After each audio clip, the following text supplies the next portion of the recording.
Eu tenho feito, por exemplo, trabalhos na área médica desse nível. O paciente está alterado, as taxas estão normais, mas a reação autoimune está matando a glândula. O endocrinologista diz, você vai ter hipotireoidismo mais dia menos dias, porque a glândula está sendo atacada pelo seu próprio organismo. Aí eu trabalho terapeuticamente, faço trabalhos regressivos. É interessante, amigos, a pessoa vai se perdoando. E aí o que é que acontece? A autoagressão começa a diminuir. E a glândula consegue superar aquele prognóstico que o médico fazia de que ela ia entrar em colapso. Sabe por quê? Auto-perdão. Aí vai trabalhar as encrencas relacionadas aqui. Então, concluindo essa visão do auto-perdão, do perdão de uma forma geral, eu preciso conectar, botar para fora, ultrapassar essa dor e fazer um movimento reparatório a partir do Deus que eu sou, da claridade espiritual que a minha essência é, como criação divina. Espírito. Deus é espírito e verdade, dizia Jesus. E importa que os seus adoradores o adorem em espírito e verdade. Deus é o grande ser, é o Pai. E nós somos, no DNA divino, egressos da divindade. Temos, portanto, as qualidades do Criador íncitas no nosso próprio ser. Nós temos que acionar.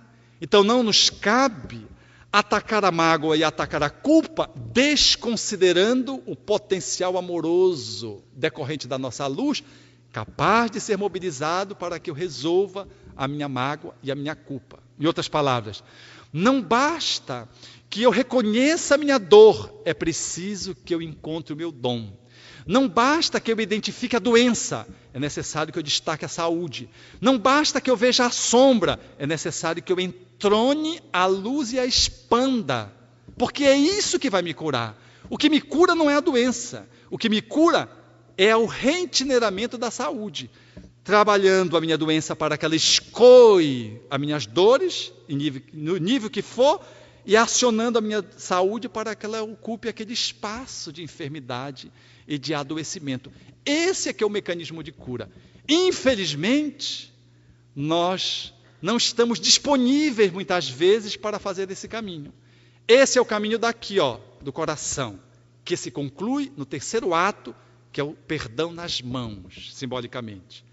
Eu entendo, acolho obedientemente de que preciso me perdoar, compreendi que devo perdoar o outro, assumo uma posição emocional, afetiva, de perdão, fazendo a minha catarse, reconhecendo a minha dor, deixando que a dor seja a dor para que ela possa ir embora, e depois assumo uma posição de concretização da minha saúde através de uma ação reparadora. É o perdão que se conclui no comportamento, através das respostas responsáveis para reparar os danos que eu fiz. Ou seja, é o amor que eu mobilizo para concluir o perdão no nível do cérebro, no nível do coração e no nível da ação. Aí eu fecho o perdão. Mas eu só consigo fechar esse perdão na ação se eu fizer conexão com o Deus que eu sou. Parece os dois doentes psiquiátricos. O primeiro chegou na cara do outro e disse, tu sabe quem eu sou? O segundo disse, quem tu és? O primeiro disse, Filho de Deus. O segundo disse, quem te disse? O primeiro continuou, Deus. O segundo disse, eu?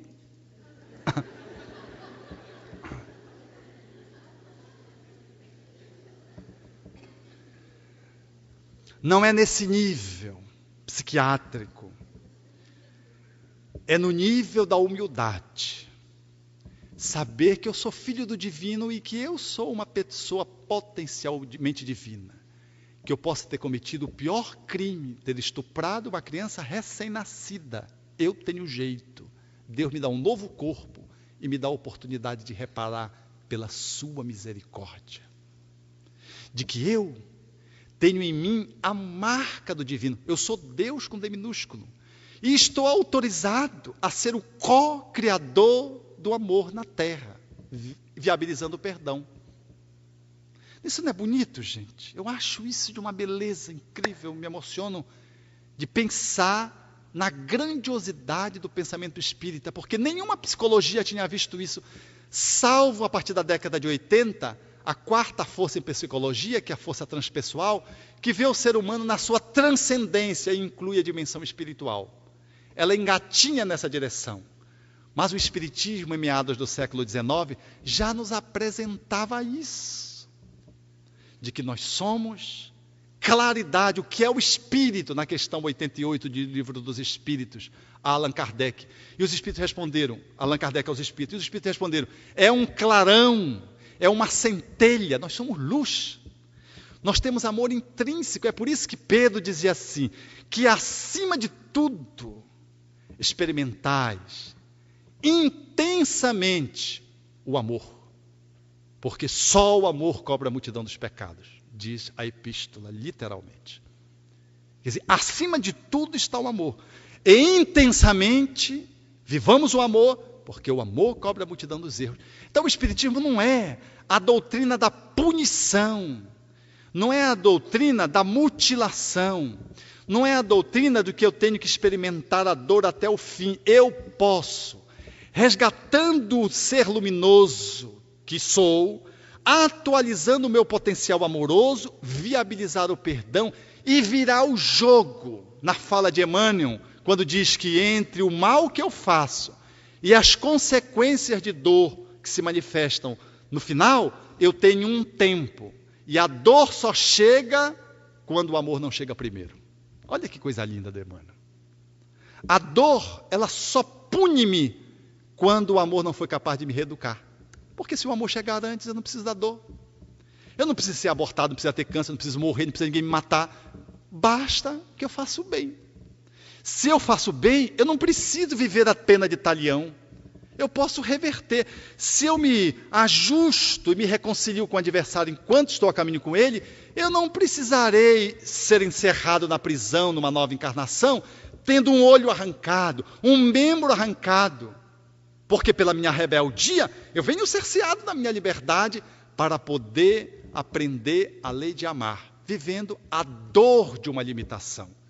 Se eu escolho o caminho do amor, eu evito ser encerrado numa prisão, porque eu me reconcilio enquanto eu estou a caminho com o outro, reconciliando-me comigo mesmo e fico livre por este amor que vem da minha claridade interna, do Deus que eu sou, capaz de transformar nas mãos, na ação, no comportamento, a minha liberdade pelo perdão. Então, o perdão, ele envolve um nível de ação, de ir lá e fazer, de ir lá e operar a transformação, de escrever, de telefonar, uma atitude.